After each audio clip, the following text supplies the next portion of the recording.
Pakistan housing and development authority के chairman हैं। Chairman साहब, आपसे जानना चाहूँगा कि वज़ीर-ए-आज़म इस्लामी जमहूरियत पाकिस्तान जनाब इमरान खान साहब ने तो एक विज़न पेश की, एक अपना इरादे का उन्होंने इजहार किया। नया पाकिस्तान हाउसिंग डेवलपमेंट अथॉरिटी जो है, इसने इस ख्वाब को अमली जामा कैसे पहनाया? जी शुक्रिया। बिस्मिल्लाहिर्रहमानिर्रहीम। जैसा कि हम सब जानते हैं कि हमारे मुल्क में घरों की एक बड़ी किल्लत है और इस किल्लत से सबसे ज़्यादा कम आमदन या मुतवसत तबके से ताल्लुक़ रखने वाले लोग मुतासिर होते हैं, जिनके लिए अपने महदूद वसाइल में घरों का हसूल हमेशा से ही बहुत मुश्किल रहा है। और उसकी वजह यह है कि कभी भी माजी में हुकूमत की सरपरस्ती या वो बुनियादी सहूलियात मौजूद नहीं थी जिनसे कि एक आम आदमी आसानी से अपना घर हासिल कर सके। लिहाजा नया Pakistan housing and development authority कायम होते ही प्राइम मिनिस्टर के विज़न और उनकी हिदायत के मुताबिक इस अथॉरिटी ने निज़ाम को साजगार बनाने की कोशिश की और बनाया इसको, जिसमें कम लागत घरों की तामीर बड़े पैमाने पे और फरहमी भी पूरे मुल्क में शुरू हो सके। सही। मैं यहाँ पे जिक्र करना चाहूँगा कि जो प्राइम मिनिस्टर का विज़न था और जो हिदायत थी, उनमें 3 अहम नुकात का। सबसे पहले तो ये कि कम आमदन या माशी तौर पे कमज़ोर तबके को तरजीह देते हुए, उनको फोकस में रखते हुए एक ऐसा निज़ाम वज़ा किया जाए जिसमें तमाम मुताल्लिका इदारे, तमाम हाउसिंग अथॉरिटीज़ मिलकर बड़ी तादाद में कम लागत घर, ऐसे कम लागत घर बना सकें जो एक माशी तौर पे कमज़ोर तबके से ताल्लुक़ रखने वाले शख्स के लिए उसकी इस्तिताअत में हो और इस काम का जल्द अज जल्द आगाज़ हो सके। दूसरा नुकता ये था कि सिस्टम में ऐसी मराहत पैदा की जाएँ जिससे प्राइवेट सेक्टर कम लागत घरों की तरफ राग़िब हो और वो ज़्यादा से ज़्यादा कम लागत घर अपनी स्कीमों और प्रोजेक्ट्स में शामिल करें। सही। और तीसरा अहम नुकता कि एक मॉर्गेज का निज़ाम हो, आम शहरी को ये सहूलत मैसर हो कि वो घर के लिए बैंकों से आसान शराइत पे कर्ज़ा ले सके। ये तीनों टारगेट्स मीट होने थे और अल्हम्दुलिल्लाह ऐसा हो चुका है। सही। आज इस स्कीम का इजरा तो पहले हो गया था, इसको मज़ीद आसान बना दिया गया है और आज इसके बारे में तफसीलन बातचीत होगी। मैं इसके साथ जिक्र करना चाहूँगा कि बाकी तमाम मराहत और इस्लाहात भी अब मुकम्मल तौर पर अमल में आ चुकी हैं। ये एक मुश्किल प्रोसेस था, लेकिन क्योंकि इस तमाम प्रोसेस की, इस तमाम अमल की निगरानी वज़ीर-ए-आज़म ने ख़ुद की, उसमें पूरी तरह से वो इन्वॉल्व रहे, तो लिहाजा ये मुमकिन हुआ। मतलब प्राइम मिनिस्टर साहब की फुल ओनरशिप है। एब्सोल्युटली कंप्लीट ओनरशिप के साथ उनके विजन के मुताबिक, उनकी हिदायत के मुताबिक ही इसमें आगे चले। सही। इसका नतीजा अब ये है कि इस वक्त पूरे पाकिस्तान में कम लागत घरों का उनकी तामीर और फराहमी का अमल शुरू हो चुका है और जारी है। जितनी मुश्किलात थी उनको अब ख़त्म कर दिया किया जा रहा है और ये स्कीम आगे बढ़ रही है तेज़ी के साथ। मैं आज आपको चंद अहम मंसूबे जो जारी हैं, जो मुकम्मल होने वाले हैं और जो शुरू होने वाले हैं, उनके बारे में बताऊंगा। लेकिन उससे पहले मैं यहाँ पे एक चीज़ और, एक बात का जिक्र करना चाहता हूँ कि हुकूमत की तमाम मराहत, जिसमें टैक्स में छूट, कम लागत घरों पे 90% तक टैक्स में छूट, बैंकों से प्रोजेक्ट फाइनेंसिंग, मॉर्गेज का निज़ाम, मंसूबों की मंजूरी के अमल को आसान करना, इनके सब के साथ साथ एक बहुत बड़ा इंसेंटिव या मराहत जो हुकूमत ने दी, वो पहले 1 लाख घरों पे 3 लाख रुपए हुकूमत देगी। जितने घर नया Pakistan housing and development authority, बाकी हाउसिंग अथॉरिटीज़ बना रही हैं प्राइवेट सेक्टर के इश्तराक से या ख़ुद, उन सब में सहूलत होगी, जिससे इस घरों की कीमत मज़ीद कम हो जाएगी और इनकी मॉर्गेज या इनके लिए कर्ज़ की सहूलत, किस्तें इनकी मज़ीद कम हो जाएगी। सर, इसमें हम मज़ीद बात करेंगे। ट्रांसमिशन के दौरान ही मैं चाहूँगा कि डॉक्टर रज़ा बाकिर साहब भी हमारे साथ मौजूद हैं, governor state bank of Pakistan. Doctor साहब, आपसे जानना चाहूँगा कि जब से पाकिस्तान का क़याम हुआ है तो मुख्तलिफ़ अदवार में मुख्तलिफ़ हुकूमती इनिशिएटिव्स और स्कीम्स आती रहीं, लेकिन हाउसिंग के हवाले से, कंस्ट्रक्शन के हवाले से कभी कोई मेजर स्कीम नहीं आई। तो इस जो विजन थी प्राइम मिनिस्टर इमरान खान साहब की, इसमें स्टेट बैंक का इसे अमली जामा पहनाने में क्या रोल रहा? बिस्मिल्लाहिर्रहमानिर्रहीम। फारूक साहब, सबसे पहले तो मैं आपके नाज़रीन को सलाम पेश करना चाहता हूँ, और मैं अपने जो कुछ रिमार्क ये है कि बैंक्स क्या कर्जे देते हैं, या किसी डेवलपर को या किसी बिल्डर को या आम आदमी को जो कर्जा लेना चाहता है जी अपना घर ख़रीदने के लिए। हमारे मुल्क में, हमारे माजी में इस सेक्टर को कभी कॉम्प्रिहेंसिवली नहीं देखा गया, नहीं कैटर किया गया। इसी वजह से आज अगर आप देखें तो हमारी मईशत का 1% से भी कम बैंकिंग और कंस्ट्रक्शन और हाउसिंग फाइनेंस है। अगर आप हमारे जो साथ के मुल्क हैं, हम जैसे जो और मुल्क हैं उनको देखें तो आप देखेंगे कि वहाँ पे बैंक और ज़्यादा कर्जा देते हैं हाउसिंग और कंस्ट्रक्शन में। चीन जैसे मुल्क को आप देख लें, उसकी तरक्की में हाउसिंग और कंस्ट्रक्शन फाइनेंस ने एक बहुत अहम किरदार अदा किया।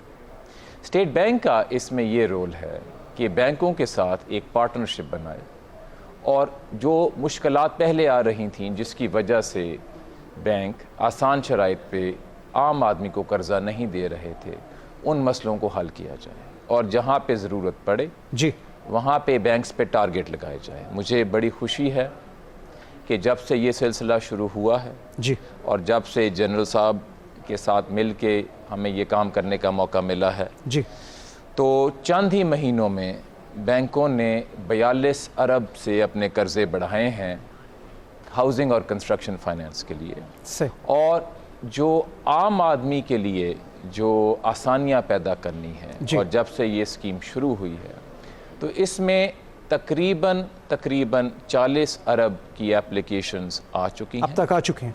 और ये मैं बताना चाहता हूँ कि अब जो हुकूमत ने इसमें और आसानियाँ पैदा की हैं उनसे क्या फ़र्क पड़ा है। सही। पहले ये था कि अगर आप एक आम आदमी मसलन 10 लाख का कर्जा लेना चाहता था जी, अपने घर को बनाने के लिए, तो उसको माहाना किस्त तकरीबन 11,000 की बनती थी। सही। लेकिन अब जो हुकूमत ने फ़ैसला किया है उससे यही 10 लाख का कर्जा माहाना किस्त सिर्फ 6,600 रुपये की बनती है। मोर देन 40%, यानी 40% से भी कम हो गया। इसीलिए आज की जो गुफ्तगू होगी उसमें हमारा एक सही हदफ ये है कि आगाह किया जाए कि एक आम इंसान इससे कैसे फ़ायदा कैसे उठाए, मुस्तफीद हो सकता है, और अगर बैंक्स उसके रास्ते में रुकावटें खड़ा करते हैं तो उसके पास क्या सोर्सेज, क्या एवेन्यूज़, क्या ऑप्शंस हैं, अप्रोच कर सकता है वो अपनी ग्रीवेंस लेके, और स्टेट बैंक कैसे मदद कर सकता है। तो इसमें तफसीलन गुफ्तगू होगी इंशाल्लाह। सर, आपने बिल्कुल सही कहा। बहुत सी कॉल्स आ रही हैं, इंटरेस्ट आम पब्लिक का जो पाकिस्तानीज़ हैं उनका बहुत ज़्यादा है। हमारी सारी लाइंस जो हैं इस वक्त बिजी हैं, तो हमने बहुत सी कॉल्स भी लेनी है, और मैं आप लोगों से भी रिक्वेस्ट करूँगा कि आप लाइव कॉल कर सकते हैं। छोटा सवाल आपने पूछना है ताकि ज़्यादा से ज़्यादा लोगों को इसमें अपॉर्चुनिटी मिल सके। जनाब आरिफ उस्मानी साहब, प्रेसिडेंट नेशनल बैंक, सर सबसे पहले आपका शुक्रिया, आपने ये इनिशिएटिव लिया। ये हुकूमत पाकिस्तान का एक बहुत फ्लैगशिप प्रोग्राम है, और नेशनल बैंक ने ये इनिशिएटिव लिया कि ये टेलीथॉन मुनक़िद की, और ताकि लोगों में अवेयरनेस भी ज़्यादा फैले और लोग ज़्यादा से ज़्यादा अप्लाई करें और अपना घर जो है वो बना सकें। तो क्या थॉट थी, नेशनल बैंक ने अब तक क्या किया सर इस स्कीम में? शुक्रिया। अस्सलाम वालेकुम। नेशनल बैंक हमेशा हुकूमत के साथ हर स्कीम में हिस्सा लेता है। फलाही स्कीम है ये, और इसमें गरीब लोगों की और मिडिल इनकम लोगों के लिए जो हाउसिंग स्कीम है, इसमें मैं जनरल साहब का और गवर्नर साहब का बहुत शुक्रगुजार हूँ कि उन्होंने इसको लीडरशिप दिया, इसको एक फ्रेमवर्क दिया, और बहुत रेगुलरली इसको मॉनिटर किया। और जल्दी से जो फीडबैक मार्केट से हमें मिल रहा था, जो बैंकों की ब्रांचेस में लोग आते हैं और उनको तकलीफ़ होती है, वो हम फीडबैक देते थे। तो गवर्नर साहब ने और उन्होंने, और समर साहब ने, जिनसे आप बात करेंगे, उन्होंने स्कीम को इम्प्रूव किया और चेंज किया, और वो एक अमल जारी है।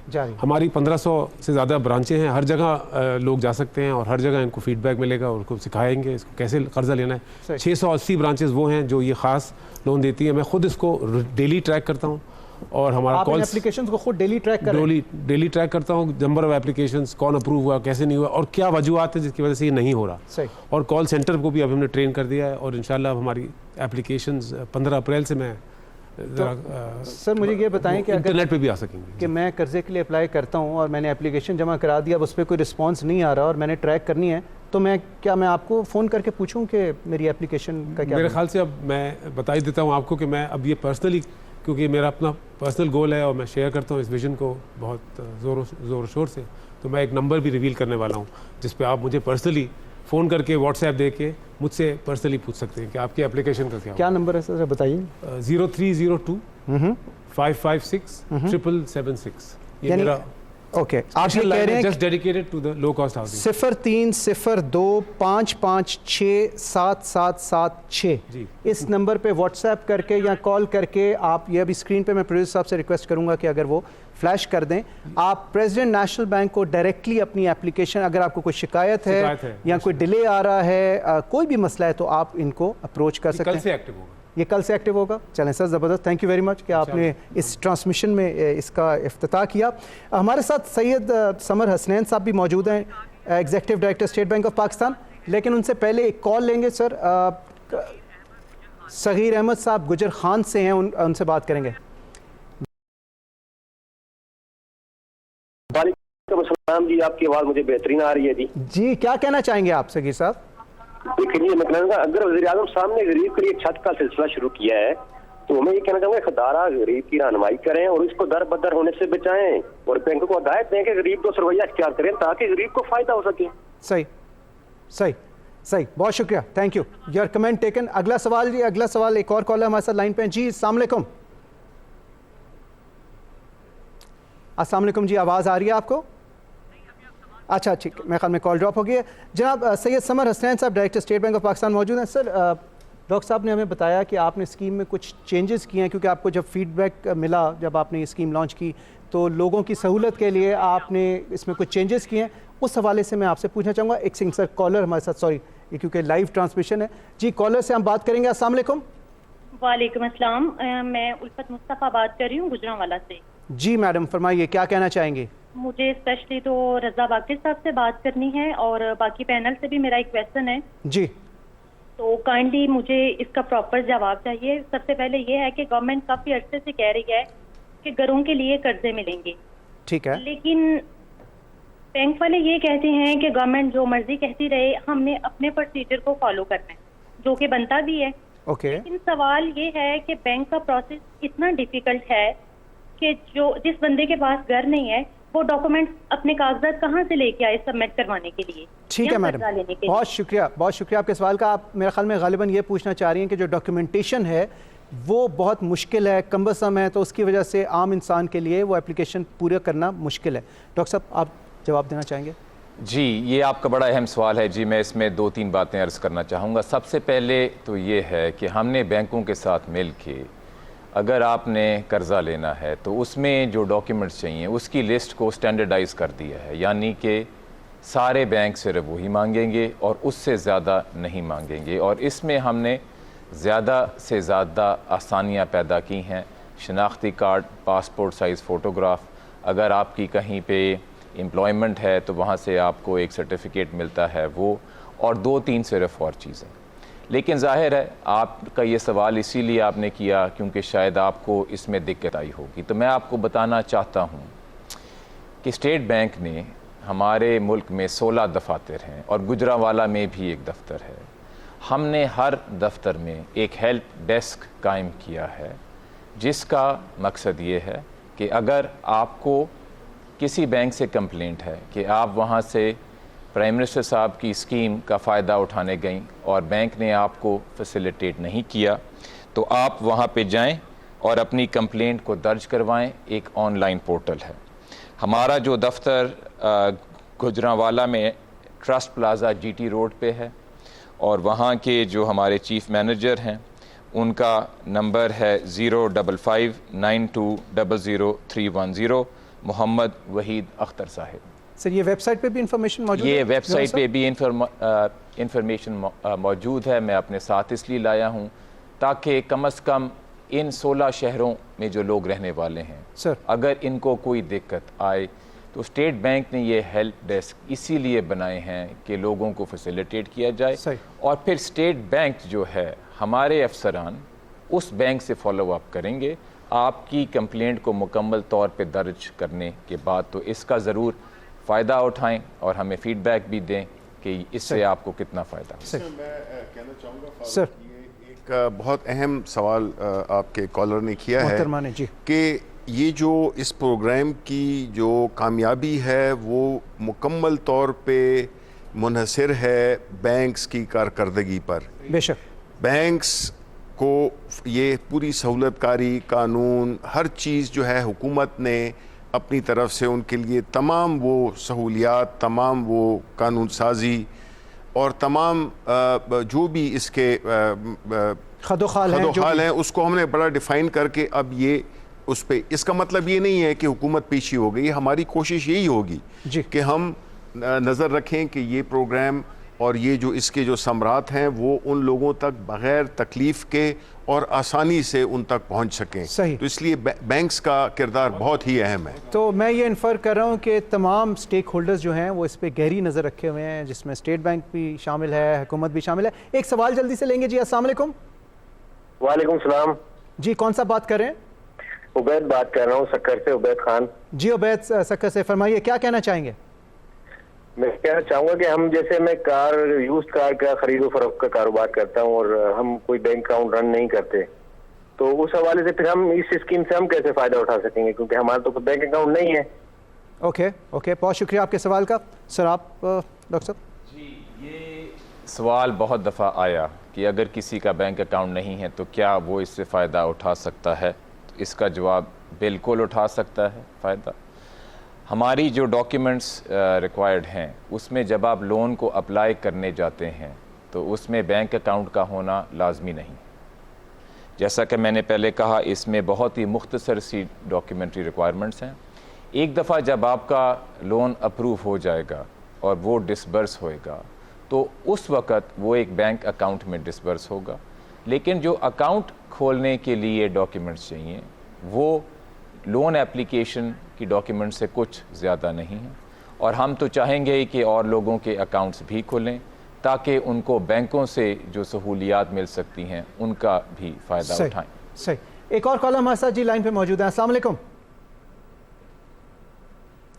जी। अस्सलाम वालेकुम, आपको आवाज़ आ रही है मेरी? मेरे ख्याल में कॉल शायद, हेलो, आज कॉल ड्रॉप होगी। सैयद समर हसनैन साहब मौजूद है। समर भाई ये बताइए कि क्या जब आपको फीडबैक मिला, जब आपने इनिशियल रोल आउट किया स्कीम में, तो आपको कुछ फीडबैक मिला आवाम से कि जी ये मुश्किलात आ रही हैं, तो क्या चेंजेस किए आपने इसमें, ज़रा कुछ बताएंगे उस हवाले से?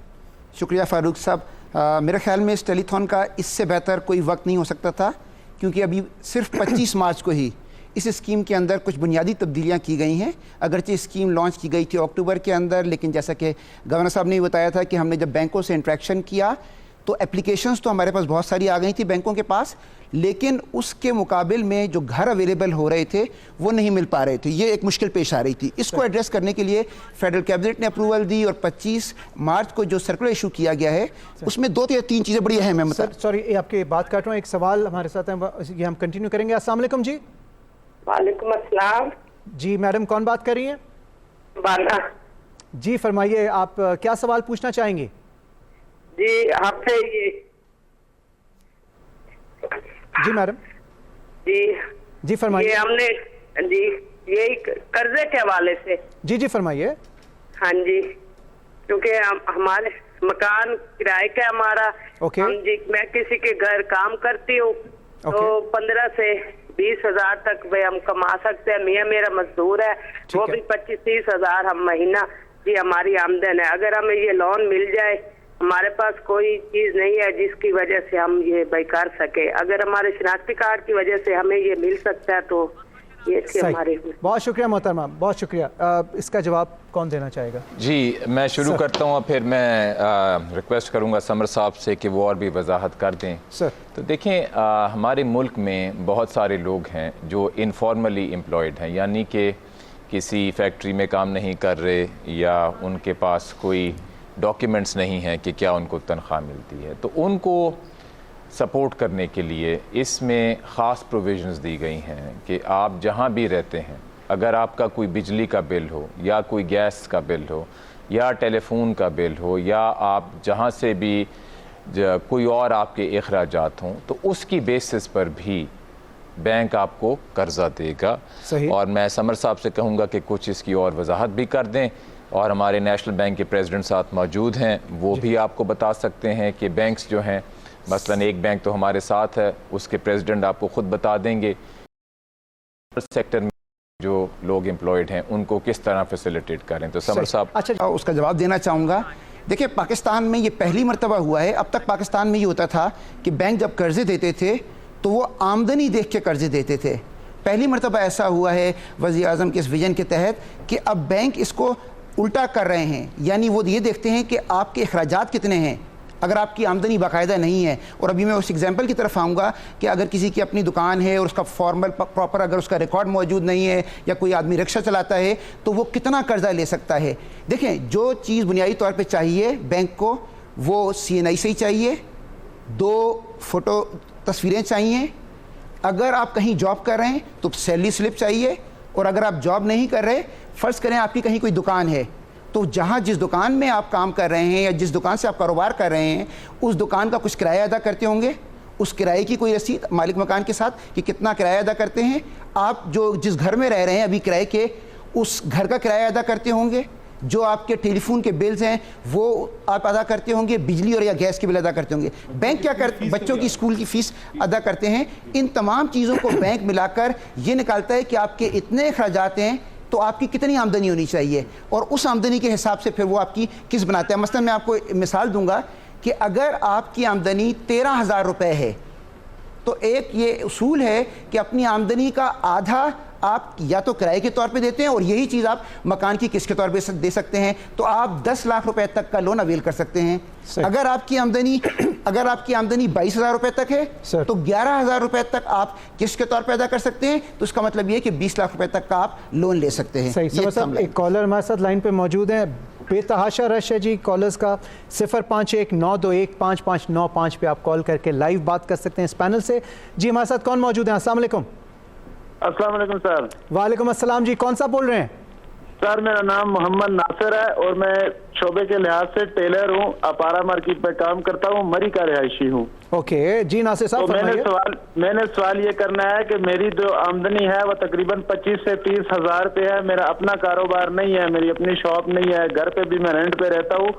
तो मुझे वज़ीर आज़म प्रोग्राम में जो हाउसिंग स्कीम में मुझे लोन मिल सकता है और कितना मिल सकता है, उसका तरीक़ेकार क्या होगा? ठीक है जी, बहुत बहुत शुक्रिया साहब कॉल करने का।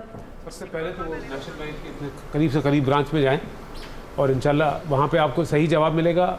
ये जो इनकम एस्टिमेशन की बात कर रहे थे समर साहब, इससे भी हमारा बैंक भी इसमें हिस्सा ले रहा है। जैसे स्कूल की फ़ीस है, टेलीफोन का बिल है, जो भी आपके अखराजात हैं उनका हिसाब रख के ये हमारे जो वहाँ के मैनेजर साहब हैं वो आपको इसमें हेल्प करेंगे, और अगर ना करें तो मेरा नंबर तो हाजिर है। सर एक और कॉलर हमारे साथ मौजूद है। जी अस्सलाम वालेकुम। वालेकुम सलाम जी, कौन सा बोल रहे हैं? सर मेरा नाम कैसर है, मैं कहूटा से बात कर रहा हूँ। कैसर कहूटा से, फरमाइए कैसर साहब। सर मेरा पैनल से ये सवाल है कि मुझे 20 लाख का कर्जा चाहिए। मेरी महाना आमदनी तकरीबन 35,000 है, जिसमें से 20,000 मैं रेंट पे करता हूँ क्योंकि मैं किराए के मकान में रहता हूँ। अगर 20 लाख का कर्जा लूँ तो मेरी महाना किस्त कितनी होगी? सही, ये समझ साहब आप बता दें। और एक चार्ट भी मेरा ख्याल बना है, प्रोड्यूसर साहब से रिक्वेस्ट करूंगा कि अगर वो भी पीछे स्क्रीन पे वो जी देखें। 20 लाख के ऊपर जो आपकी किस्त बनेगी, महीने की किस्त बनेगी, वो 11,000 रुपये बनेगी।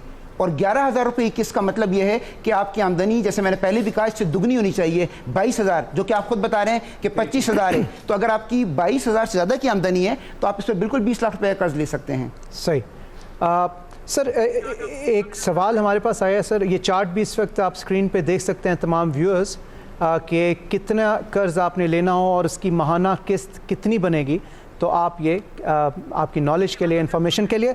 हमारे साथ एक कॉलर ने सर सवाल पूछा था, गवर्नर साहब आपसे पूछना चाहूँगा कि मुख्तलिफ अदवार में जो स्कीम्स आती हैं उसमें हमेशा कोई कोटा सिस्टम, कोई लाइक कभी कभार थोड़ा फेवरेटिज्म का भी एक एलिमेंट आ जाता है। तो शिबली साहब आपसे भी ये जानना चाहूँगा कि क्या इस हाउसिंग स्कीम में भी क्या किसी किस्म का कोटा या किसी सेक्टर के लिए स्पेशल प्रिविलेज है? नहीं जी, इसमें देखें ये जो है ये उन लोगों के लिए है जो कि आम तौर पर अपने तई घर नहीं, मकान नहीं ख़रीद सकते।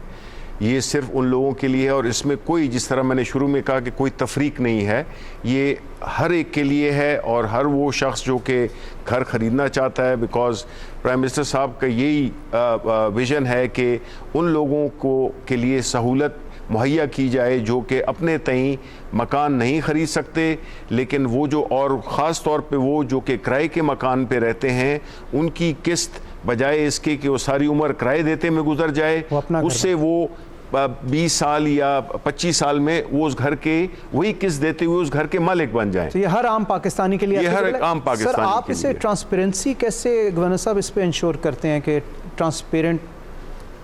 देखें, जिस तरह ने आपने कहा, इसमें कोई लिमिट नहीं है, जितना बैंक्स करेंगे कम है, क्योंकि हमारे यहाँ पे इतनी डिमांड है हाउसिंग की, और अभी जो हाउसिंग फाइनेंस है वो इतना कम है, जैसा कि मैंने कहा हमारी मईशत के 1% से भी कम है, कि जितना बैंक्स करेंगे वो कम है। हमने बैंक्स पे टारगेट्स बनाए हुए हैं और कम से कम बैंक्स को उतना करना पड़ेगा। और इसके अलावा अनकरीब हम पब्लिश भी करना शुरू करेंगे कि किस बैंक ने हाउसिंग और कंस्ट्रक्शन फाइनेंस में कितना आगे कर्जे दिए, तो उससे भी लोगों को थोड़ा सा इशारा हो जाएगा कि कौन बैंक ज़्यादा काम कर रहा है और कौन बैंक इसमें कम कर रहा है। और अगर कोई कर्ज़ा लेना चाहता है तो लाजमी नहीं कि सिर्फ़ एक बैंक के पास ही जाए, अगर एक बैंक से उसको सहूलत नहीं मिलती तो वो किसी और बैंक के पास भी जा सकता है। और मैं दोबारा कहूँगा, हमारे पाकिस्तान में 16 दफातर हैं, इनकी लिस्ट हमारी वेबसाइट पे है, वहाँ पे हमने हेल्प डेस्क बनाए हुए हैं जहाँ पे कंप्लेंट आपकी स्टेट बैंक के अफसरान दर्ज करेंगे और फिर उसको फॉलो अप करेंगे, तो इसका ज़रूर फ़ायदा उठाएं। सही, बेतहाशा कॉल्स आ रही हैं जी, और नंबर मैं रिपीट कर रहा हूँ 9215595 051, ये इस्लामाबाद का कोड है, आप डायल कर सकते हैं। और गवर्नर साहब ने बताया ये बड़ी ट्रांसपेरेंट स्कीम है और हर पाकिस्तानी, हर शहरी इसमें अप्लाई कर सकता है, बालाए ताक रखते हुए कि वो काम बिजनेस कर रहा है या वो कहीं एम्प्लॉयड है, सैलरीड है, हर पाकिस्तानी एलिजिबल है। एक कॉलर हमारे साथ लाइन पे हैं जी, उनसे बात करेंगे। अस्सलाम वालेकुम। वालेकुम सलाम जी, कौन सा बात कर रहे हैं? जी, मेरा नाम अब्दुल बासित महफूज मुगल है, मेरा ताल्लुक गिलगित बल्तिस्तान के जिला दियामर इजलास से है सर। फरमाइए जी गिलगित से। यहाँ बैठे हुए पैनल से मेरा ये सवाल है, नया पाकिस्तान हाउसिंग स्कीम जो पाकिस्तान में शुरू होने जा रहा है, क्या इसका इतला गिलगित बल्तिस्तान पे भी होगा? अगर गिलगित बल्तिस्तान भी इसमें शामिल है तो ये कब से गिलगित बल्तिस्तान में शुरू कर रहे हैं और क्या तरीक़ार होगा सर? इस सवाल से थोड़ा बता दें। बहुत शुक्रिया कॉल करने का। आरिफ साहब आप जवाब दें। गिलगित बल्तिस्तान में हमारी 30 ब्रांचेस में ये अवेलेबल है फ़िलहाल, और ज़रूर गिलगित बल्तिस्तान के जिस इलाके से आपका ताल्लुक़ है अगर आप बताएं तो मैं वहाँ के ब्रांच मैनेजर से खुद कहूँगा कि आप अपना नंबर दें, मैं खुद फ़ोन करवाऊँगा। सर आज़ाद कश्मीर और गिलगित आज़ाद कश्मीर में भी है, बिल्कुल है, बलूचिस्तान में 50 ब्रांचेज में है। एक और कॉल है, एक और कॉल हमारे साथ लाइन पे जी। अस्सलाम वालेकुम। वालेकुम अस्सलाम सर जी, कौन सा बात कर रहे हैं? बात कर रहा हूँ, अब्बास बात कर रहा हूँ। मेरी एक करियाने की शॉप है छोटी सी। जी जी। हमारा आमदनी 50 से 60 हजार है। मेरा मकान कच्चा है, 5 मरले का है। ओके। मैं ये चाहता हूँ कि मुझे कोई कर्ज मिल जाए ताकि मैं घर बना सकूँ और मैं अपना घर का सर्कल भी चला सकूँ। तो मेरा कुछ कर्जा मिल सकता है? बहुत शुक्रिया उन साहब आपके सवाल का। तमाम कॉलर्स से मैं रिक्वेस्ट करूंगा कि छोटे छोटे सवाल करें ताकि ज़्यादा से ज़्यादा लोग ज्वाइन कर सकें और बहुत से सवालात आपके पैनल डिस्कशन में आंसर भी हो जाएंगे। समझ साहब जी, थैंक यू फारूक।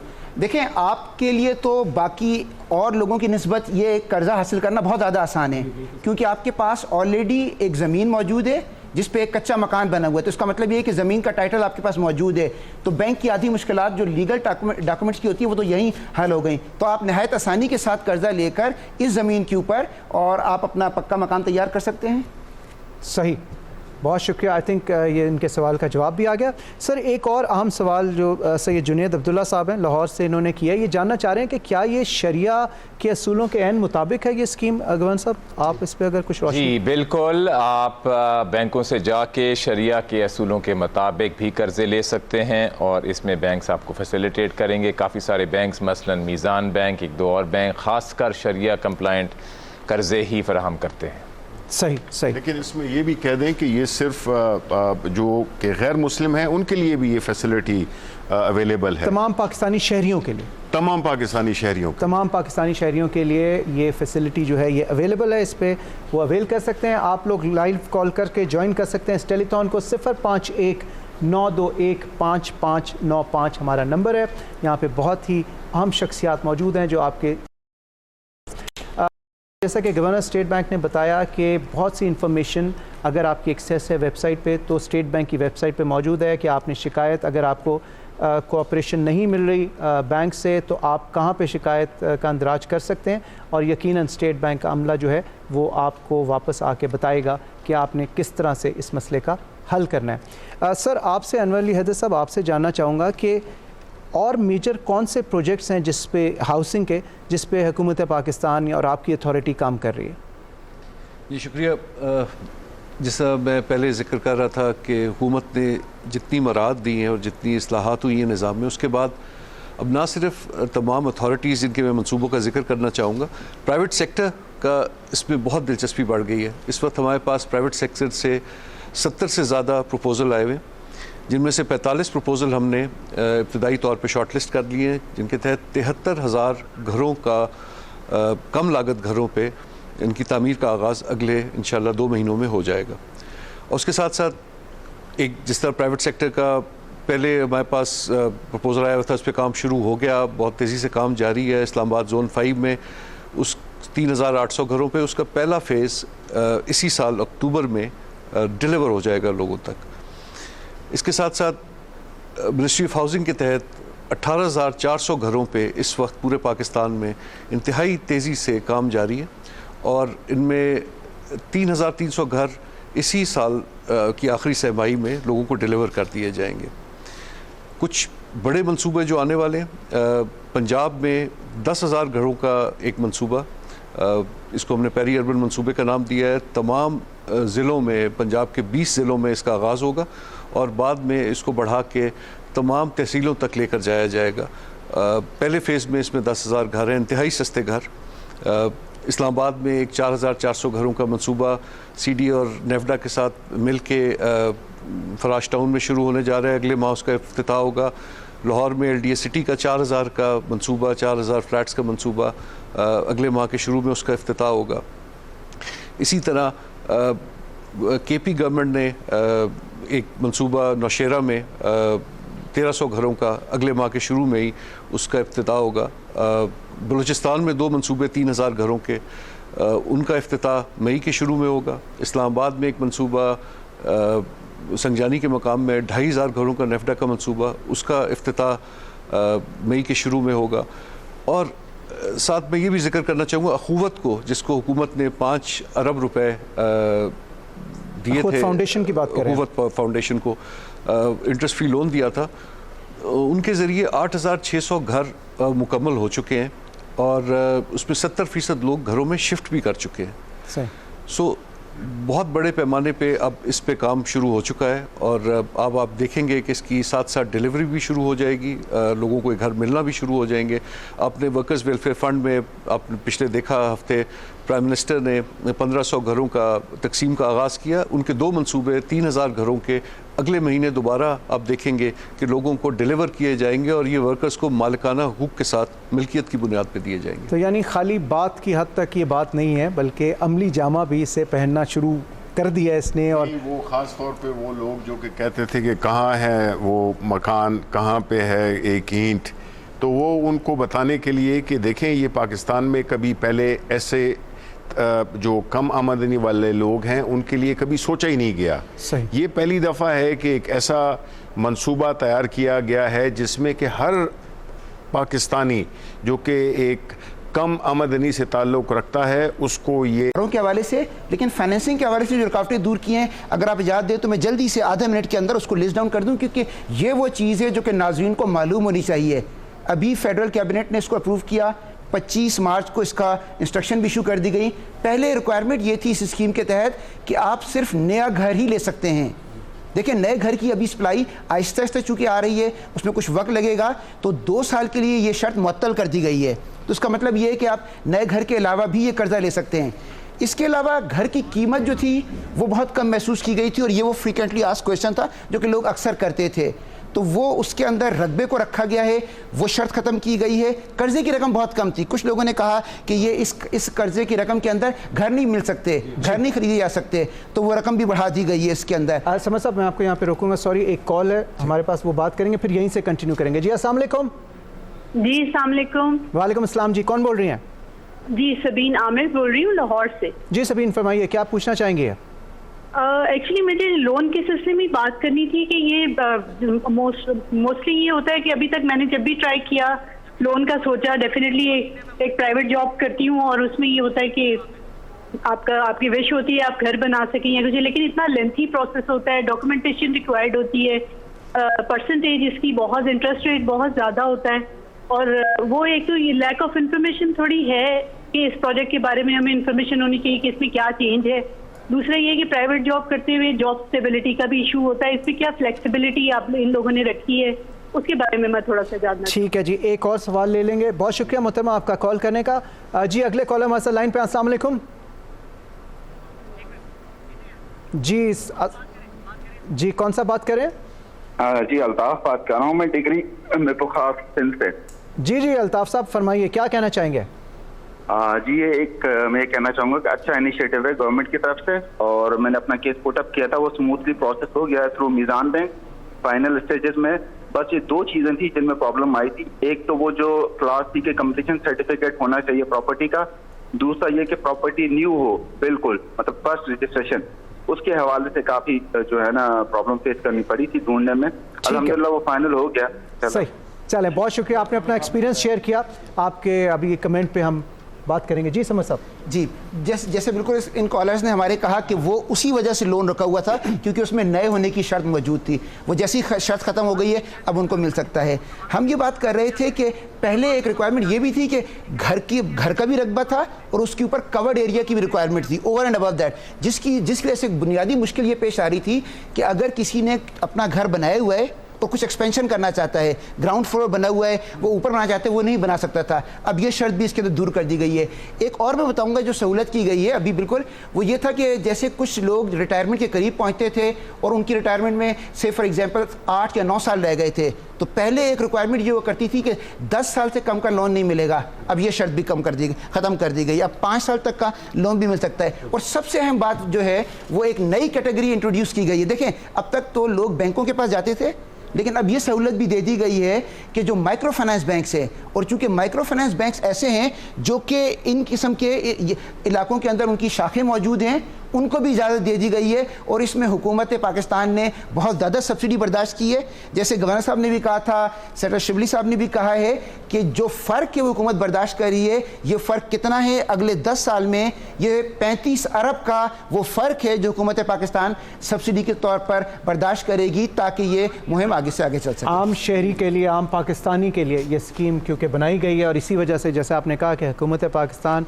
पूरी तरह इस स्कीम को ऑन कर रही है। एक अवेयरनेस के हवाले से मोहतरमा ने सवाल पूछा था जिन्होंने इससे पहले कॉल किया था, वो बिल्कुल जो सबीन लाहौर से जिन्होंने फ़ोन किया था सर, तो उसमें मेरा ख्याल है ये सारे जितने भी आपके कॉलर्स होंगे उसका एक बुनियादी जो वो एक कॉमन वो है वो यही है कि बैंक्स जो है तो डॉक्यूमेंटेशन और इसमें प्रोसेस बहुत लंबा, तो उस सिलसिले में अगर आप कुछ हमें बता दें या जो भी आपके कॉलर्स हैं तो उससे ज़रा आसानी हो जाएगी।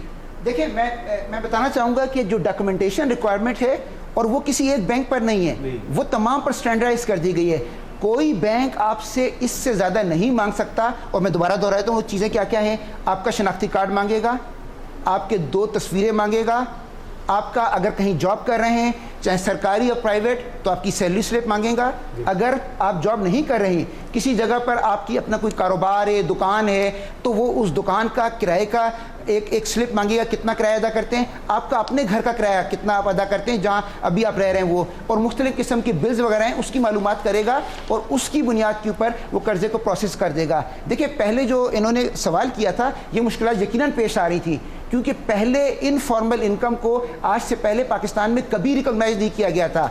वो पहली मरतबा पाकिस्तान में ऐसा हुआ है कि बैंकों को स्टेट बैंक ने इजाज़त दे दी है कि अगर आपकी बाकायदा आमदनी मौजूद नहीं है तब भी बैंक उसकी बुनियाद के ऊपर आपकी आमदनी और अखराजात की बुनियाद पर आपको कर्जा दे सकते हैं। दूसरा ये मैं वजाहत कर दूं कि जो वज़ीर आज़म साहब कह रहे थे कि हमने क्या करना है कि बैंकिंग इंडस्ट्री एक नए अंदाज से काम करे जो पहले नहीं हुआ हुआ, क्योंकि हमारे माजी में बैंकों ने इसमें ज़्यादा फैसिलिटेशन नहीं दी। तो 2 एक बड़ी अहम चीज़ें हैं। एक ये कि हमने पहली दफ़ा अपनी तारीख़ में बैंक्स पे ये लागू टारगेट्स किए हैं कि उनको इस साल के आखिर तक अपने सारे कर्ज़ों का 5% हिस्सा जो है हाउसिंग और कंस्ट्रक्शन में देना होगा, जिससे मॉर्गेजेस भी शामिल हैं। पहले कभी ऐसा मैंडेटरी टारगेट नहीं दिया गया। ये एक पहली चीज़।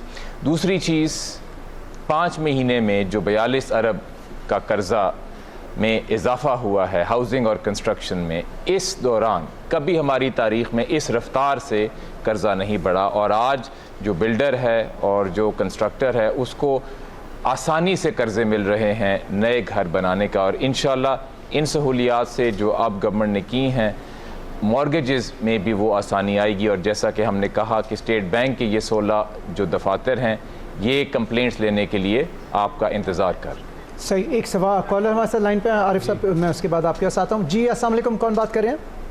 अस्सलाम वालेकुम जी, राजा जैद दनियाल बात कर रहा हूँ जी, खन्ना डाक इस्लामाबाद से। जी राज साहब फरमाइए। मेरी गुजारिश ये थी कि सबसे पहले जो ये कर्जों के हवाले से आप बात कर रहे हैं जी, देही इलाकों में किसी किस्म का कोई प्रोग्राम में शामिल नहीं किया गया है, देही इलाके को भी प्रोग्राम में शामिल करें। ठीक है। हमारा देही इलाका यूनियन कुंसल तमैर है, चिरा है, किरपा है, ये सियाला है, बरकाऊ, जितने भी हमारे देही इलाके इनको शामिल नहीं किया गया। प्लीज इनको शामिल किया जाए। ओके। सेकेंडली ये है कि हम जद्दी पुश्ती जी काफ़ी नस्लों से यहाँ दही इलाके में रह रहे हैं, यहाँ सीडीए का कोई अमल दखल नहीं है और हमें हमारे मीटर जो है वो बंद किए हुए हैं, जानबूझ के बंद किए हुए हैं। हमें इंतहाई परेशानी है कि हम यहाँ के रैशी हैं और जद्दी पुश्ती हमारे गांव हैं और गांव में के हम रैशी हैं और हमारे मीटर नहीं लग रहे। हम किसी सोसाइटी में नहीं रह रहे, ना ही किसी बहुत शुक्रिया आपका सवाल करने का राय साहब। एक और कॉलर हमारे साथ लाइन पे हैं, उनसे बात करेंगे। जी अस्सलाम वालेकुम। वालेकुम सलाम सर। जी कौन सा बात कर रहे हैं? सर मैं इमरान शेख बात कर रहा हूँ सकरन से। जी जी इमरान साहब फरमाइए। सर मैंने इसलिए कॉल की थी कि मैं भी जो है ना अपने ख्वाहिशमंद था, वजीर आजम की जो नई स्कीम आई, नया पाकिस्तान हाउसिंग स्कीम के हवाले से आपको एक मसला पेश करना चाह रहा था। जी जी फरमाइए। मैं इधर मकामी बैंक गया, मेरा अकाउंट है मिजान बैंक में। ओके। मैं एक छोटा सा जनरल स्टोर चलाता हूँ, मेरी फैमिली में 2 बेटियां हैं, एक बेटा है, एक बीवी है मेरी जी। और हम लोग गालिबन 8-10 साल किराए के मकान में रह रहे हैं। ओके। तो उस हवाले से मुझे मकान के लिए परेशानी थी, तो मैं निज़ाम बैंक गया नया पाकिस्तान हाउसिंग स्कीम के हवाले से फॉर्म लेने।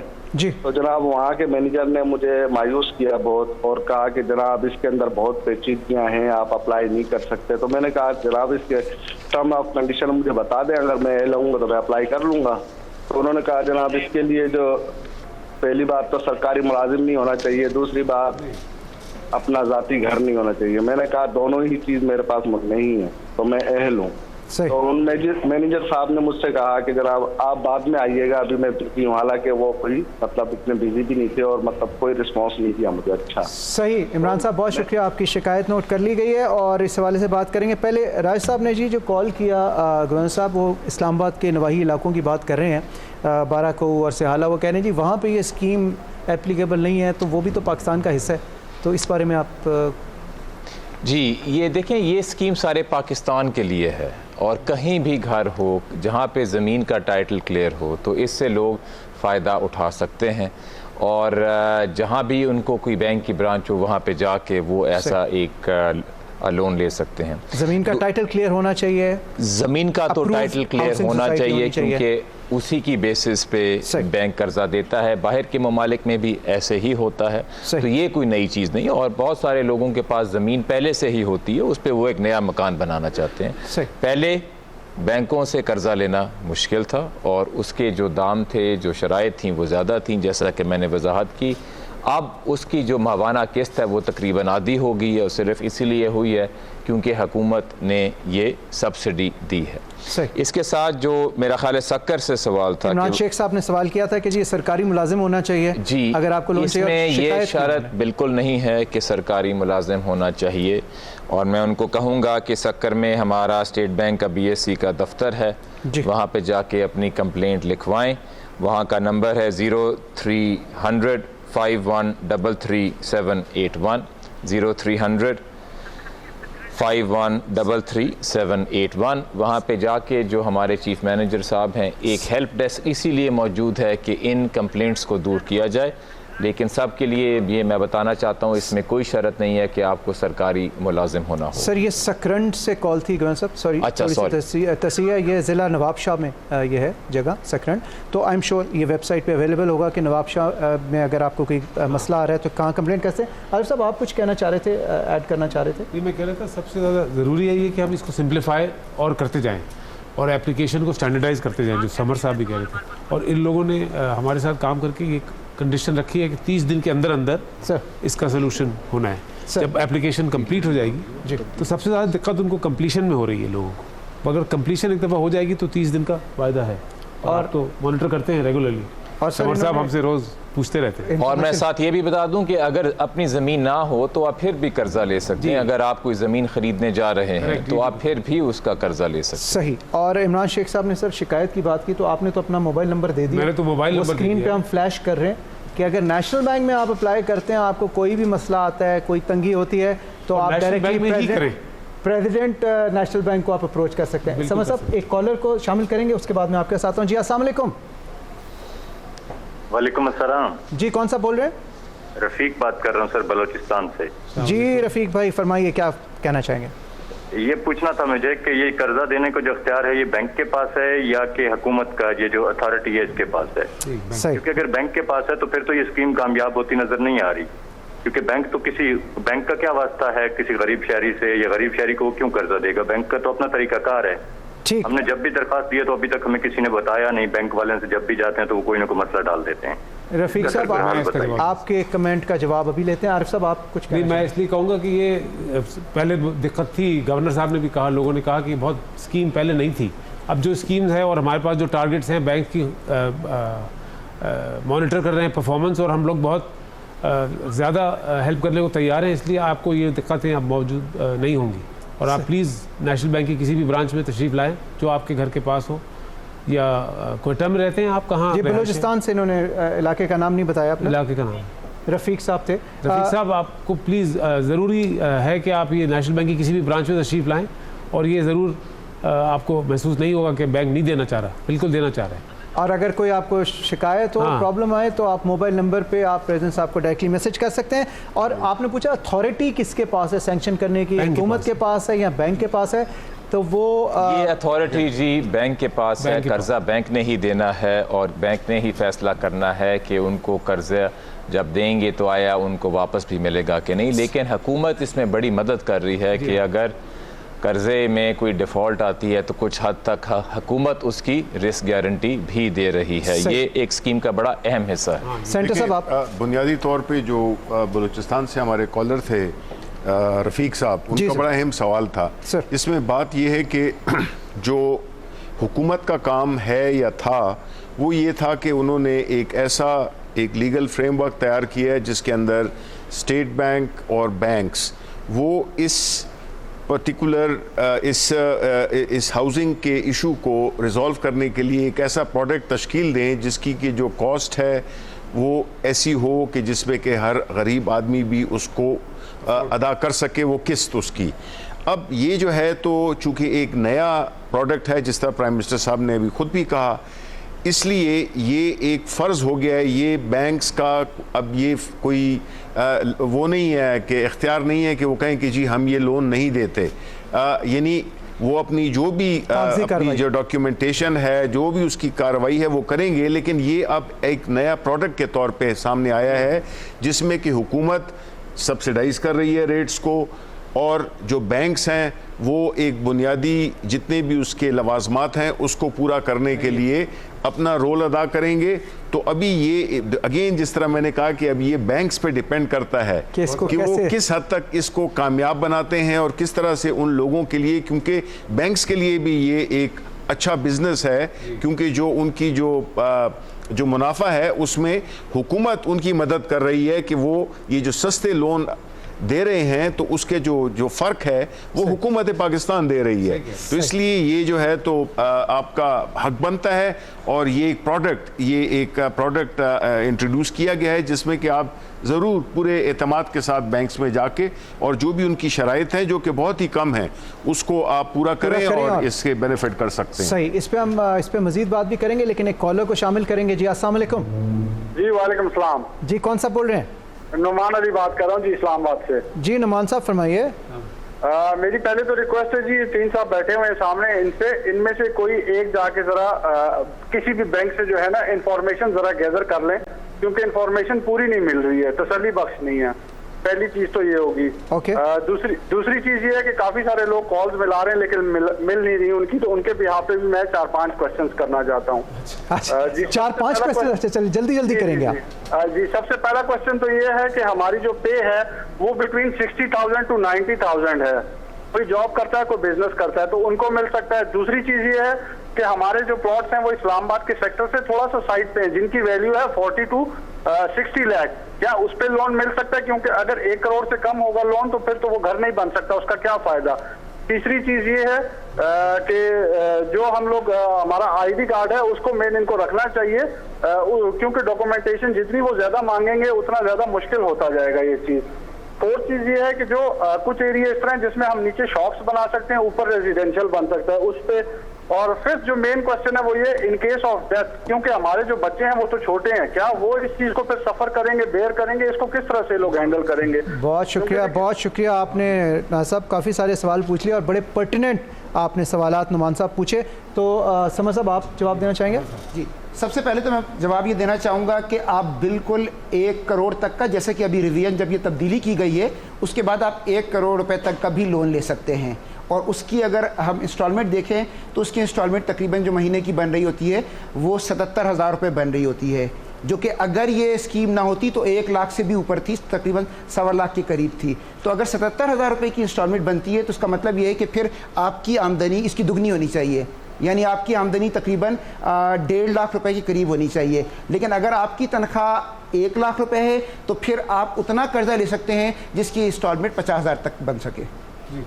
सही। और इसके अलावा सर उन्होंने पूछा कि अगर रेजिडेंशियल और कमर्शियल टाइप को बनाना चाहें, अगर के नीचे दुकान बना लें ऊपर, देखें इस सवाल का मैं जवाब दूंगी। बुनियादी तौर पर इसका मकसद ये है कि जिनके पास अभी छत मौजूद नहीं है उनके सरों पर छत आ जाए। तो सबसे पहली स्कीम के अंदर प्रेफरेंस जो है वो घरों के लिए है। जब एक दफ़ा ये कामयाब हो जाएगी उसके बाद की फिर बाद के स्टेजेस के अंदर ये दिखाया जाता है, लेकिन बुनियादी मकसद जिसके सर पे छत नहीं है उसको सर पे छत मिलनी चाहिए। और इन केस के अगर नागहानी मौत हो जाए एप्लीकेंट की, अगर वफात हो जाए उसकी, तो उस सिलसिले में जी देखें नागहानी जो खुदा ना खास्ता अगर इंतकाल हो जाता है बोरोर का, तो तमाम बैंक जब ये लोन देते हैं तो वो इसको इंश्योर करते हैं, उसकी इंश्योरेंस ली जाती है। और इस्लामिक बैंक जो है वो तकाफुल करते हैं उसके अंदर, जिसकी सूरत के अंदर फिर वो कर्जा उसको नहीं अदा करना पड़ता बल्कि वो इंश्योरेंस से रिकवर हो जाता है। सही। एक और कॉलर हमारे साथ मौजूद है, उनको भी हम शामिल करेंगे। जी अस्सलाम वालेकुम। वालेकुम अस्सलाम। जी उमर इस्माइल बात कर रही हूं, प्रोफेसर उमर इस्माइल मुल्तान से। जी मैम फरमाइए। जी मेरा सवाल ये था कि ये जो कर्जों की बात हुई है पाकिस्तान में घर हाउसिंग स्कीम के लिए, तो इसकी जो रिस्ट्रिक्शंस हैं, जो रूल्स रेगुलेशंस हैं, उसके मुताबिक तो किसी गरीब तबके के लिए, गरीब बंदे के लिए ये कर्जा अवेल करना बहुत मुश्किल है। मतलब मेरा बहुत ज़्यादा सर्कल है, लोगों में उठना बैठना है, मेरे मुताबिक तो कोई ऐसा बंदा नहीं है जो इन पूरे शराइत पर पूरा उतरे। क्योंकि पाकिस्तान में क्योंकि आपको जायदाद पहले जमा करवानी है, उसके नोट्स मतलब जो आपके पास कागजात हैं वो आपको देने हैं, उसके बाद ही वो हमें कर्जा दिया जाता है। जी मैडम। जो बेचारा है ही गरीब तो वो कौन से कागजात जमा करवाए, या लो आमदन है तभी तो वो कर्जा ले रहे हैं, तो गरीब बंदे को इसमें क्या फायदा है, वो हमारी समझ में तो प्रोसेस नहीं आया। मैडम ये आपकी ऑब्जर्वेशन है और यकीनन वैलिड ऑब्जर्वेशन होगी, इसके बारे में हम बात करते हैं समर साहब से। जी समर साहब। Thank you Farooq sir. देखिए मोहतरमा आपने जो बात कही ज़रा देखिए, मैं दोहराता हूँ कि क्या क्या चीज़ें हैं, वो क्या कागजात हैं जो आप कह रहे हैं कि एक आम आदमी के पास या गरीब आदमी के पास मुमकिन नहीं है। क्या CNIC मुमकिन नहीं है? CNIC उसके पास होता है। तस्वीरें वो भी मुमकिन है। अगर जॉब करता है तो उसका सैलरी का स्लिप कोई ना कोई आती होगी, और अगर जॉब नहीं करता और वो कोई दुकान उसकी है तो उस दुकान का वो किराया अदा करता होगा, कुछ ना कुछ किराया ज़रूर अदा करता है। अभी जिस घर में रह रहे हैं उसका होता है उससे कागज पर लिखवा देना कि कितना किराया लिया जा रहा है, फिर वो जिस कर लिए हैं उसका बिजली का कुछ ना कुछ बिल आ रहा होता है। टेलीफोन आजकल मोबाइल स्कीम के अंदर की ये खूबी भी है कि बैंकों ने मोबाइल कंपनियों के साथ मिलकर जो मोबाइल का टॉपअप किया जाता है उसकी बुनियाद पे वो डिटरमिन कर रहे होते हैं कि इसका किस तरीके से स्पेंडिंग पैटर्न है। तो ये वो सब की सब चीजें हैं जो कि एक इसकी बुनियाद पे बैंक लोन अप्रूव कर देगा। बाकी जहां तक जो आप बात कर रही हैं कि घर के वो कागजात या लैंड टाइटल क्लियर होना, वो तो उस स्टेज पे आता है कि जब डिसबर्समेंट की जा रही हो, लेकिन अप्रूवल की स्टेज पे इनमें से किसी चीज की जरूरत नहीं है। घरेलू मुलाजिम अगर कोई है जिसकी सैलरी स्लिप नहीं है, मतलब वैलिडेटेड, उसकी भी वजाहत कर दूं, चौकीदार है या ड्राइवर है, ये बड़ी अच्छी बात की आपने। इस सिलसिले में देखिए स्टेट बैंक ने एक और सहूलत दी है, वो ये कि आप जिसके पास मुलाजिम हैं अगर वो एक आम कागज पर एक थर्ड पार्टी गारंटी कहते हैं इसे, ये लिख दे कि मैं जानता हूं इस शख्सियत को, ये मेरे पास इतने अरसे से मुलाजिम है और ये इतने इसको हम इतनी तनख्वाह देते हैं जो कि 10,000 20,000 या 25,000 है, अगर ये देते हैं तो इसकी बुनियाद पर स्टेट बैंक ने पहली मरतबा बैंकों को ये अलाउ किया है कि इस थर्ड पार्टी गारंटी की बुनियाद पर भी कम से कम पहले 1 साल तक के लिए, जब तक कि वो घर तामीर हो रहा है या उसके टाइटल क्लियर हो जाएंगे, उस वक्त तक के लिए उसको लोन वो उस पर दे सकते हैं। और जो ये गारंटी दे रहे हैं उसकी सर लायबिलिटी इसमें क्या होगी, इसकी फुली गारंटीड होगा या एक लेटर ऑफ कंफर्ट है? देखिए ये लेटर ऑफ कंफर्ट है, ये बैंक गारंटी नहीं है सर, क्योंकि अगर बैंक गारंटी होगी तो फिर तो बहुत महंगी हो जाएगी ये। सही। सेंटर साहब आप कुछ इसमें ऐड करना चाह रहे थे? जो उन्होंने कहा एक परसेप्शन अवाम में ऑब्वियसली होती है जब भी कोई स्कीम आती है, तो मोहतरमा का ख्याल था जो मुल्तान से बात करी थी। जी देखिए इसमें बुनियादी चीज़ है जिस तरह के ये कहा गया है कि प्राइम मिनिस्टर साहब ने भी कहा अभी कि जो इसमें मुश्किलात और वो थोड़ी ताख़ीर आएगी, हालांकि हमारे बैंक्स ने एक ऐसा सिस्टम वज़ा किया है जिससे कि ये मुश्किलात नहीं आएंगी। आप जब बैंक जाएंगे आपको लोग आपका ताउन करेंगे और वो आपको पूरा समझाएंगे। ये इसी को जहन में रखते हुए कि गरीब लोग जिनके पास न तो उनके पास बैलेंस शीट होती है, न उनके पास कोई टाइटल्स होते हैं या उनके पास कोई घरों के कागजात होते हैं, ये मकसद उसी को जहन में रख के तो बनाया गया है कि जिसमें कि कम से कम कागज़ आपको ज़रूरी होंगे। और जिस तरह के ज़िक्र किया गया, जितने जो शनाख्ती कार्ड है, तस्वीरें हैं, या उस दुकान या उस जगह जहाँ पे आप नौकरी करते हैं उनसे जो भी आपकी तनख्वाह का एक सर्टिफिकेट सा, ये एक बुनियादी चीज़ें हैं। बिकॉज का मकसद यही है कि ज़ाहिर है कि किस्त तो देनी है, चाहे बहुत ही कम है लेकिन किस्त देनी है, और वो किस्त जो है तो उनके जो माहाना किराए जो वो दे रहे हैं उससे भी कई सूरतों में कम होगी। सही। अच्छा जी, हमारे साथ इस वक्त टेलीथॉन में ज्वाइन करेंगे, ये कॉल करने की कोशिश कर रहे थे लेकिन मिल नहीं पा रही थी क्योंकि ऑब्वियसली स्विच बोर्ड बिजी होगा, तो इन्होंने डायरेक्ट नंबर पे कॉल किए यहाँ पे एक्सचेंज में स्विच बोर्ड पे। और आबाद के ये चेयरमैन हैं जी बख्शी साहब, all Pakistan builders and developers association के, ये शामिल होना चाह रहे हैं। जी अस्सलाम वालेकुम बख्शी साहब, क्या कहना चाहेंगे आप? वालेकुम अस्सलाम। सबसे पहले मैं इमरान खान और पूरी टीम को भरपूर मुबारक चाहूँगा कि जिन्होंने पाकिस्तान में पहली बार उस तबके के लिए सोचा जो पहले मकान था, और इसमें इतनी आसानियाँ पेश इसमें डाल दी हैं कि अब वो यकीनन वो हकीकत बनने जा रहा है, जिस पे हम कहते हैं कि 0% पे अखवत के जरिए फाइनेंसिंग। कुछ चीज़ें मैं बताना चाहूँगा। 3% पे फाइनेंसिंग, 5% पे फाइनेंसिंग, 7% पे फाइनेंसिंग, जो कि आज से 6 महीने पहले 15% पे होती थी। इसी तरह फेडरल ग्रांट हर मकान से पहले 3 मकान से 1 लाख रुपए की ग्रांट। पाकिस्तान में डेवलपर को कभी भी फाइनेंस मिलता नहीं था, इसीलिए वो कभी ये कम लागत के मकान बनाता नहीं था। अब ये डेवलपर फाइनेंस भी आसान कर दिया गया है। इसी तरह ट्रांसफर ऑफ प्रॉपर्टी पे जो ड्यूटीज कम करके कहीं 5% की, कहीं 8% की, 2% कर दी गई है, ताकि लोग अपना मकान खरीद सकें, या जो बेच के अपने 2 बच्चों में बांटना चाहते हैं तो वो मकान बेच के 2 मकान ले सकें। सही, बहुत बहुत शुक्रिया, आपने कॉल किया। साबिक चेयरमैन थे ये जी आबाद के। और ख़वातीन आज़ाद, वक्त हमारे पास बहुत महदूद था, हमने कोशिश की ज़्यादा से ज़्यादा कॉलर्स को इसमें शामिल कर सकें। एक पॉइंट जो बहुत इंपॉर्टेंट है वो ये है, गवर्नर साहब आपसे भी रिक्वेस्ट करूँगा, जो अक्सर कॉलर्स ने कहा कि जो कंप्लेंट रेजोल्यूशन और कंप्लेंट मैनेजमेंट सिस्टम है स्टेट बैंक में, वो बड़ा प्रोएक्टिव और एफिशिएंट होना चाहिए। ताकि अगर किसी को कोई तकलीफ़ हो रही है इस स्कीम के हसूल में वो शिकायत करे और उसका अजाला भी उसी हवाले से किया जाए। मैं आप कंक्लूड करना चाहूँगा। कंक्लूजन से पहले मैं चाहूँगा अगर कंक्लूडिंग रिमार्क्स ले लूँ। गवर्नर साहब आप। जी देखें, आपके कुछ कॉलर्स ने यह सवाल किया कि भाई आया एक बैंक क्यों कर्जा देगा, ख़ासकर एक आम आदमी को क्यों कर्जा देगा जब पहले उसने कभी आम आदमी को कर्जा नहीं दिया।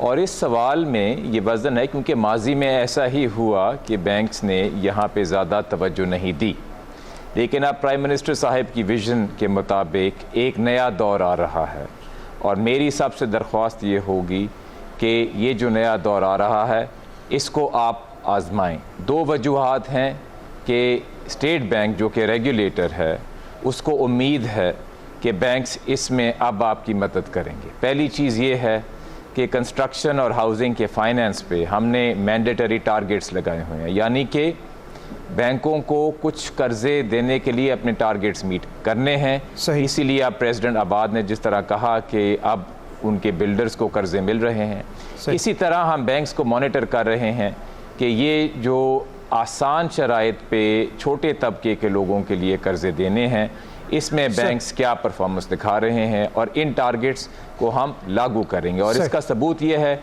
कि पहले कभी हमारी तारीख में 5 महीने में 42 अरब का कर्जा नहीं बढ़ा हाउसिंग और कंस्ट्रक्शन को, वो बढ़ा है। और जो तकरीबन 40 बिलियन की जो एप्लीकेशंस आई हैं इनको हम मॉनिटर कर रहे हैं और जो हमारे 16 दफातर हैं उसकी जो कंप्लेंट्स में जो डैशबोर्ड बन रहा है वो रोज़ मुझ तक भी पहुंचता है कि क्या कंप्लेंट्स की रेजोल्यूशन रही है। तो मैं दावत दूंगा कि इस नए सिस्टम को आजमाएं और स्टेट बैंक आपकी मदद करेगा कि बैंक से अब आपको एक नया रवैया मिले। Thank you sir. उस्मानी साहब आप क्या कहना चाहेंगे? बिल्कुल सही गवर्नर साहब ने कहा, ये स्कीम थोड़ी इवॉल्व होएगी, जैसे आपने भी कहा शिबली साहब, थोड़ी दिक्कतें हैं, शुरू में दिक्कतें हैं, इंशाल्लाह इसको आहिस्ता आहिस्ता इंप्रूव करते जा रहे हैं। हमने ये किया है कि हर ब्रांच का आपस में मुकाबला करा दिया है और वो एक ब्रांच को टारगेट दिया है, हर ब्रांच को टारगेट दिया है, वो एक दूसरे को उनको हम इनाम दे रहे हैं जो ज़्यादा कर्जे करेगा। तो कंपटीशन की आहिस्ता आहिस्ता ये मैं बहुत आई एम वेरी होपफुल कि इंशाल्लाह ये आगे चलेगा। और अगर आपको कोई शिकायतें हों तो उसको रिमूव करेंगे और उसको इनको और मज़ीद इम्प्रूव करने की गुंजाइश हो। सही। जनाब अनवर अली हैदर साहब, सर आप क्या कहना चाहेंगे? जी मैं यही कहना चाहूँगा जो आरिफ उस्मानी साहब ने भी कहा और गवर्नर साहब ने कहा कि ये भी चलेगी और पाकिस्तान में घरों की फराहमी भी बड़ी तादाद में कम लागत घरों की फराहमी होगी। इसमें इसलिए मुझे कोई शक नहीं है कि जितनी इस्लाहात और मराहत दे दी गई हैं और हुकूमत की जानिब से आज भी जिस तरह से कहा गया, बैंक्स ये लोन ज़रूर दे रहे हैं, सारी सब्सिडी जो है वो हुकूमत की तरफ से आ रही है। 35 अरब रुपए लोन्स के लिए, पहले घर के लिए 3 लाख रुपए, पहले 1 लाख घरों के लिए 30 अरब रुपए की वो सब्सिडी, उसके अलावा भी बेइंतहा इसमें टैक्सों में कमी। तो अब कोई वजह नहीं है, इंशाअल्लाह ये घर बनेंगे, ये स्कीम भी चलेगी और घर भी बनेंगे। Thank you sir. Senator Shibli Faraz साहब, sir thank you very much for joining. और मैं ख़ुसूसन दुआ तमाम पाकिस्तानियों की पहुँचाना चाहूँगा कि वज़ीर आज़म इमरान खान साहब की सेहत के हवाले से आप क्या कहना चाहेंगे कंक्लूजन? देखिए जी, मैं तो यही कहूँगा कि जो भी आपके कॉलर्स की बातें सुनी और अपने जो कॉलीग्स हैं उनकी बातें सुनी, मैं ये यकीन से कह सकता हूँ कि ये एक नेक नीयत पे मबनी एक बड़ी एक अच्छी सोच के साथ ये इस मकान के हुसूल को एक आसान तरीके से बनाने के लिए जो हुकूमत ने जो भी कोशिशें की हैं अपनी बैंकों की मदद से, इंशाल्लाह ये कामयाब भी होगा क्योंकि एक फलाही प्रोजेक्ट है और एक मुस्बत प्रोजेक्ट है और ये मेरा ख्याल है कि एक गेम चेंजर साबित होगा ये प्रोग्राम। इंशाल्लाह जैसा आपने कहा शिबली साहब, इंशाल्लाह ताला ये गेम चेंजर होगा। ख़वातीन और साथ इसके साथ ही नेशनल बैंक की ये टेलीथॉन इसका वक्त ख़त्म हुआ चाह रहा है। घर बनाने का इससे नादिर मौका फिर कभी नहीं मिलेगा। हर पाकिस्तानी के लिए ये एक बहुत ही अच्छा मौका है। प्लीज़ इसे अवेल करें, इस स्कीम को कामयाब बनाएं। बहुत बहुत शुक्रिया। फ़ारूक हसन को दें इजाज़त। अल्लाह हाफ़िज़।